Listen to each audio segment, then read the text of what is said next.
आज हमारे साथ एक विशेष मेहमान हैं, कुंडा के राजा भैया रघुराज प्रताप सिंह राजा भैया। और हम मौजूद हैं उनके इस बेती महल में, जहां पर वो रहते हैं।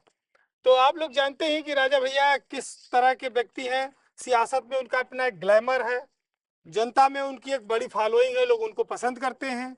वो साफ सुथरी बातचीत करते हैं। सियासत में उनको जरूर बाहुबली कहा गया, बहुत दबंग कहा गया, लेकिन कभी उनके विचार से, उनके आचरण से ये सब चीजें दिखती नहीं हैं। शुरुआत हम करेंगे राजा भैया कि आज जिस दौर में आप 7वीं बार विधायक हैं, जी। जब आप पहली बार विधायक बने एकदम नौजवान थे, बहुत कम उम्र के थे, हम्म। तब एक राजा के पुत्र थे, तो वोट मांगने में क्या महसूस होता था, और आज आपको क्या लगता है क्या परिवर्तन आया है आज की सियासत में? नहीं, देखिए, अगर आप राजतंत्र की बात करें तो वो तो हमारे जन्म के भी कई दशकों पूर्व समाप्त हो चुका था। जी। तो उसका कोई लाभ, उसका कोई एडवांटेज तो हाँ। मिलता नहीं। जनसेवक को जनता के बीच में ही जाना होता है, जनता की ईमानदारी से सेवा करनी होती है, और ईश्वर की कृपा से ये सद्बुद्धि रही कि पूरी साफ सफाई के साथ, ईमानदारी के साथ, और यही कारण रहा कि एक लंबी यात्रा निर्बाध रूप से चल रही है। तो नौजवान थे तो आपको जैसे वोट मांगने में कभी असुविधा होती थी कोई या असुविधा कभी नहीं, जैसे? कोई असुविधा नहीं है। हाँ। अच्छा, एक बहुत पर्सनल बात है कि जी। आप शाकाहारी हैं? नहीं, हम मांसाहारी हैं, बल्कि कहें सर्वाहारी हैं, सर्वाहारी। शाकाहारी मांसाहारी दोनों। लोग ये मानते हैं कि रघुराज प्रताप सिंह राजा भैया विचार से भी उसी तरह के हैं और आहार से भी उसी तरह के हैं, क्या ऐसा है? नहीं, आहार से विचार नहीं बनते हैं। हाँ। देखिए, ये हम स्पष्ट कर दें, आपने जो विषय, अच्छा, हम समझ रहे थे कि आप चुनाव के संबंध में कुछ बातें करेंगे, लेकिन आप आहार और विचार नहीं, पे उस आ पर गए। भी चलेंगे। देखिए, हाँ। भारत में कई ऐसे महान योगी हुए जो आमिष भोजी थे। आमिष भोजी का अर्थ हम्म। होता है मांसाहार करने हम्म। वाले थे, लेकिन वो अध्यात्म की बहुत बड़ी ऊंचाइयों तक पहुंचे। हम्म। भारत में कई शक्तिपीठ ऐसी हैं, कई मंदिर ऐसे हैं हम्म। जहां बलि होती है हम्म। और वो मांसाहार करते हैं। ये व्यक्ति हाँ, की निजी रुचि होती ठीक है। बात है, कोई ठीक है। ऐसी बात नहीं है कि कोई शाकाहारी है तो उसके हाँ, हाँ। विचार अच्छे होंगे, या कोई मांसाहार नहीं, करता है तो उसके इसके विचार पीछे तामसिक लॉजिक होंगे। ये रहा है कि हम्म। राजा रघुराज प्रताप सिंह बड़े गुस्से वाले व्यक्ति हैं, हम्म। और लोगों के साथ बड़े गुस्से से पेश आते हैं, और बड़े दबंग छवि है, वो बूथ लूट लिया जाता है नहीं, अब कुछ। आप लोग की जो महिमा है, चाहे जो प्रचारित करें, हम जैसे हैं सब क्षेत्र के लोग जानते हैं। और दूसरी बात, गुस्सा होना या न होना, इसका मांसाहार और शाकाहार से कोई संबंध नहीं है। ऐसा नहीं अच्छा। कि मतलब जो देसी घी की पूड़ी सब्जी खाता है वो गुस्सा नहीं होता है। अच्छा, आपके लिए कई बार यहाँ नेता आके कहते हैं कि मैं कुंडा को फला मुक्त करा दूंगा, मैं यहाँ पर ये लगा कई बार, तो इसलिए ये सब सवाल लोग पूछते हैं कि भाई क्या वाकई में राजा रघुराज प्रताप सिंह बहुत दबंग व्यक्ति है, बड़ी दबंग छवि है? नहीं, मुक्त कराने की जहां तक बात है, कुंडा तो सदैव से मुक्त रहा है, भारत का एक अंग है। जैसे पूरा भारत देश मुक्त है, वैसे कुंडा भी मुक्त है। तो कुंडा कहाँ के पराधीन है। अच्छा, एक चीज और बड़ी अच्छी आती है कि आप विचार से हमेशा बड़ी शुद्धता से लोगों से पेश आते हैं, विनम्रता से आते हैं।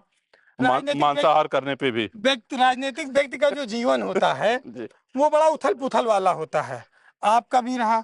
सियासत वाले लोग दांवपेच ज्यादा करते हैं, महाभारत की तरह रहते हैं, लेकिन घर का नाम आप रामायण रखते हैं, ऐसा क्या है? आयन का अर्थ होता है घर, आयन। और रामायण अर्थात भगवान श्री राम का घर।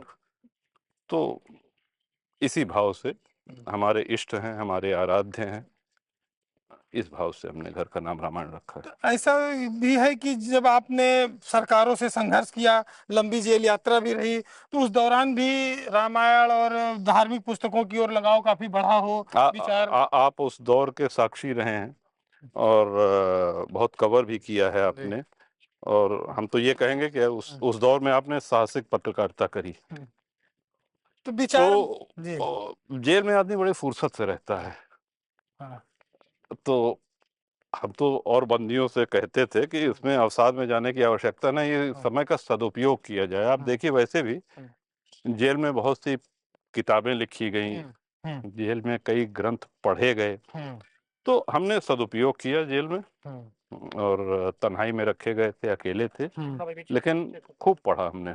तो आप तो राजा के बेटे थे, खुद भी राजा थे, कष्ट होता था? नहीं, पहली बात, हम इस बात का खंडन करना चाहेंगे जहाँ हमारा घर है 7-8 दशक पूर्व हमारे पूर्वज राज किया करते थे, तो ऐसा नहीं कि राजा के बेटे यही, सुविधाएं तो थी ना लेकिन बचपन से। देखिए, वो अमीर हो गरीब हो कोई व्यक्ति हो, पराधीन सपने हो सुख नाही, ये कहा गया है। तो जेल रहने के लिए एक कष्टकर स्थान है। हाँ, लेकिन प्रारब्धवश हम लोग को कभी अगर जाना पड़े या जाना पड़े तो वहां जाके एकदम आनंद में रहना चाहिए।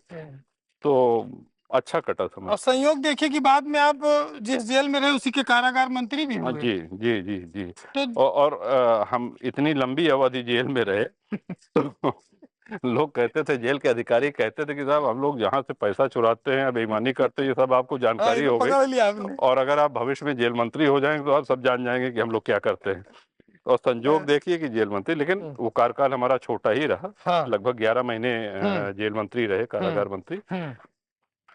और उसमें बंदियों के लिए भी और बंदी रक्षकों के लिए भी कई निर्णय लिए जो आज तक कायम है, और उनको सराहा गया उस निर्णय को। बड़ा लोगों के बीच कौतूहल रहता है कि राजा बेती में क्या करते हैं, बड़ा रहस्य रहता है। तालाब में पहले चर्चा रहती थी कि ऐसा कर देते, फिकवा देते हैं, मगरमच्छ पाले हैं, खा जाते हैं। जी। इसमें कुछ सच्चाई कभी दिखी नहीं, लोगों के सामने आई नहीं, ये नहीं, हवा सच्चाई उड़ी कहाँ से? जब सच्चाई है नहीं तो सच्चाई दिखेगी कहाँ से? जिस तालाब की आप बात कर रहे हैं उसी तालाब में कूद कूद के हम लोग तैरना सीखे हैं। हाँ। और गांव के बहुत से ऐसे बच्चे हैं जो वहीं पे तैरना सीखे हैं। हाँ।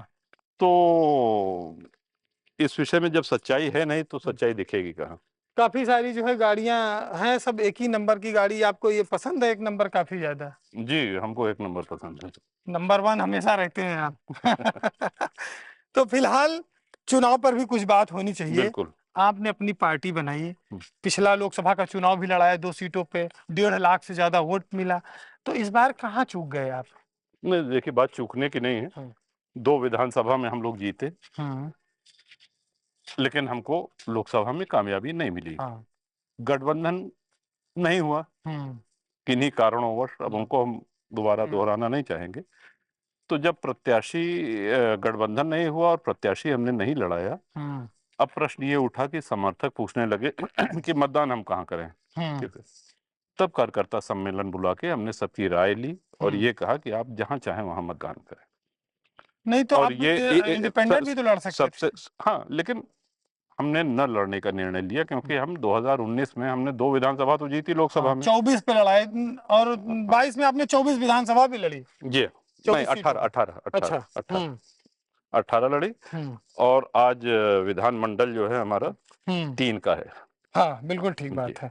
और बीजेपी के खिलाफ भी आपने लड़के एमएलसी अच्छा प्रताप गोपाल जी जो है वो तो बीजेपी ने लड़ाया था। बीजेपी के खिलाफ हम ये नहीं कहेंगे, हम ये कहेंगे कि स्थानीय निकाय, मतलब आपके माध्यम से हम ये भी बताते हैं कि भारत में 5 राज्यों में ही विधान परिषद है और वहां स्थानीय निकाय के जो चुनाव होते हैं वो पंचायत प्रतिनिधि मतदान करते हैं। आमतौर पे ये देखा जाता है कि जिसकी सरकार रहती है उसी के विधान परिषद के सदस्य जीतते हैं लोकल बॉडीज में, स्थानीय निकाय के चुनाव में। बड़े बड़े दल धराशायी हो गए। बड़े बड़े दल, एकमात्र दल जो एक जीता है वो जनसत्ता दल जीता है। तो ये ईश्वर की बड़ी कृपा और हमारी उपलब्धि है। नहीं, निश्चित है कि आपका प्रतापगढ़, कौशाम्बी, इन इलाकों में आपके समर्थक हैं, आपके पास वोट है, आपने पार्टी बनाई, लेकिन इसको विस्तार मिल नहीं पा रहा उस स्पीड से जिस स्पीड से मिलना चाहिए। अभी आप ओम प्रकाश राजभर को देखिए, उनकी पार्टी भी छोटी है लेकिन वो लोकसभा भी एक लड़ रहे पा गए हैं, विधान परिषद भी उनको एक मिल गई है, विधायक है ही है। धैर्य एक बहुत बड़ी चीज होती है, अपना प्रयास करना चाहिए और जनता की ईमानदारी से सेवा करनी चाहिए, और सबसे बड़ी बात है अपनी विश्वसनीयता, अपनी इंटेग्रिटी, ये जनता जनार्दन की के दृष्टि में बनी रहनी चाहिए, उसमें कहीं कोई कमी नहीं है। ये प्रयास रहता है। अच्छा, आपके तो सबसे मधुर रिश्ते रहते हैं, भाषा के स्तर पर भी आपको लोगों को बहुत सम्मान भी देते हैं कि बड़े बड़े नेताओं से आप लोग मिलते हो, तो बात आखिर क्या होती है? आखिर वो परिणाम क्यों नहीं निकलता? आप तो 5 मई को बेंगलोर गए थे, पता लगा। जी हाँ, 4 को गए थे, 5 को तारीख तो हमको नहीं पता है। हाँ, मतलब देख के बताना पड़ेगा। तो फिर वो बहुत बहुत अच्छी भेंट रही, बहुत स्नेह मिला, सम्मान मिला, लेकिन फिर वही चीज हम कहेंगे ना कि किसी दल से आपका गठबंधन हो तभी तो आप राजनीतिक रूप से एक मंच पे देखेंगे। ठीक बात है। तो गृह मंत्री जी ने आपसे सपोर्ट तो मांगा होगा? कि किसने? हमारी मदद करिए लोकसभा में? किसने? गृह मंत्री जी ने। नहीं, कई विषयों पे चर्चा हुई, कई विषयों पे चर्चा हुई। अब वो नहीं मटेरियलाइज हो सका तो उसको हाँ। अभी फिलहाल ये हमारा अनुरोध है कि इसी पे छोड़ दिया जाए। ठीक बात है। और रही बात हमको सबसे ज्यादा जो प्रसन्नता की बात है और संतोष और सुकून की बात है वो कि हमारे कार्यकर्ता हमारे इस निर्णय से बड़े प्रसन्न हैं हम्म, कि आप जिसको चाहे उसको मतदान करें। बिल्कुल ठीक बात बिल्कुल, है। क्योंकि हम ये नैतिक दायित्व तो नहीं लेना चाहते कि साहब आपके कहने पे हमने उनको वोट दिया, जिताया, मेहनत करी, अब देखिए वो नहीं सुन रहे हैं हमारा, तो हम ये उलहना नहीं अच्छा, सुनना चाह रहे सियासत थे। में लोग कहते हैं कि गिव एंड टेक का भी एक सिस्टम होता है। जी। यानी कि जब आप किसी को वोट देते हैं तो उसके बदले में कुछ राजनीतिक पद मिले या कोई उस तरह का लाभ मिले। आप तो बीजेपी को राज्यसभा में वोट दिए, पहले भी वोट दिए, हमेशा मदद गत करते 8 हैं। वर्षों से। हाँ, लगातार आप उनके साथ खड़े रहते हैं, उनको समर्थन देते हैं। जी। तो ऐसा क्या है कि आप उनके साथ नहीं, वो अपने सहयोगी दल नहीं बना पा रहे हैं, या आपको कैबिनेट मंत्री या कोई और बातचीत चल रही है आपकी आगे चल के नहीं, विस्तार हमारी में? हमारी किसी विषय में कोई वार्ता नहीं चल रही है। और गिव एंड टेक वाली जो बात कही, देखिए हमारी तरफ से निभाने में कोई कमी नहीं रही, तो ये प्रश्न आप उनसे करिए जाके। तो ये एक तरफा प्यार कब तक चलेगा? 8 साल तो हो गया।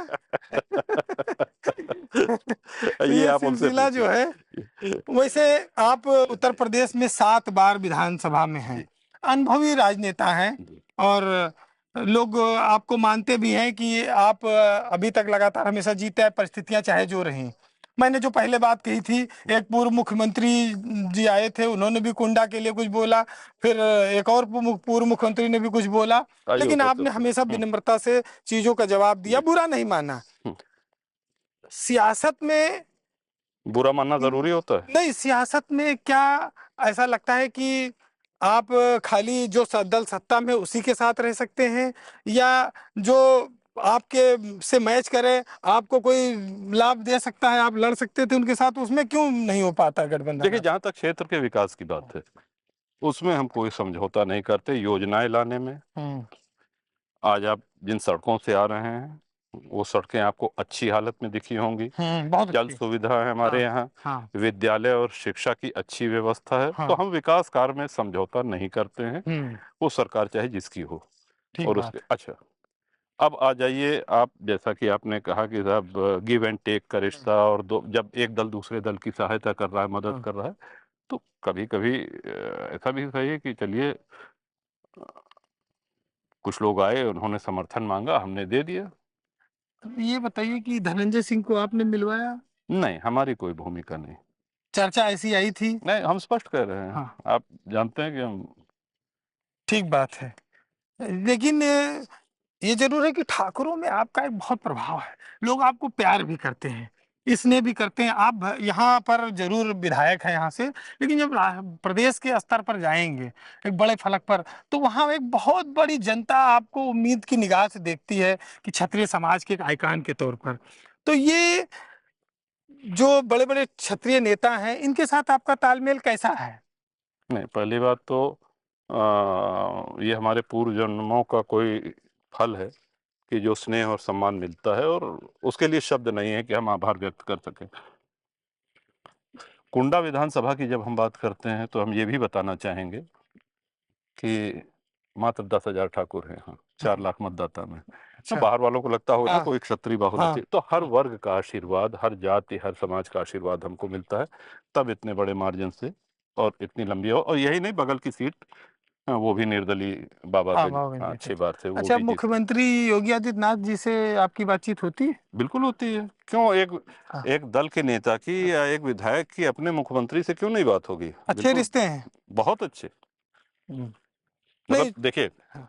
अच्छे रिश्ते का मतलब ये है कि हम 10 काम कहते हैं कि ये सड़क वो सड़क, उसमें 4-6 काम हो जाते हैं, हाँ, 2-4 नहीं होते हैं। बिल्कुल ठीक है। बिल्कुल। तो बहुत सारी चीजें आपसे बात करके अच्छी लगी, और इस चुनाव में आप न्यूट्रल हैं। लेकिन ये कि जब आओ बेती आओ तो लोग कहते हैं तालाब क्या बहुत दूर है यहाँ से क्या? नहीं, आप चाहें तो अभी दिखा सकते हैं। अच्छा, तालाब है? हाँ हाँ, तो बिल्कुल। उसमें है वाकई मगरमच्छ की ऐसे फर्जी अफवाह रहती है ये? अब ये इसका रोचकता, हम ये सवाल हमेशा आता है आपके तो सामने। इस सस्पेंस को बनाए रखा जाए या इसको? तो बहरहाल राजा भैया के बेती आवास पर हम लोग मौजूद हैं, बहुत सारी चीज़ों पर बहुत अच्छी चर्चा हुई। एक साहित्यकार ने लिखा है कि मुसलसल दुश्मने जहाँ की निगरानी में रहना है और जहाँ घड़ियाल रहते हैं उसी पानी में रहना है। तो बेती और तालाब और घड़ियाल ये सब चीज़ें बड़ा रोचकता पैदा करती हैं और लोगों को जानकारी, उत्सुकता भी पैदा करती हैं। राजा भैया के मुंह से आपने सुना अभी हम सभी कि ये किस सम्मानित तरह से दर्शकों करते को हैं। ये बता दें कि इस साक्षात्कार के बाद हम वीरेंद्र जी को उसी तालाब में ले जाने वाले हैं टहलाने के तो लिए। बहुत बहुत धन्यवाद, शुक्रिया आप सबका, बहुत बहुत धन्यवाद, नमस्कार। धन्यवाद।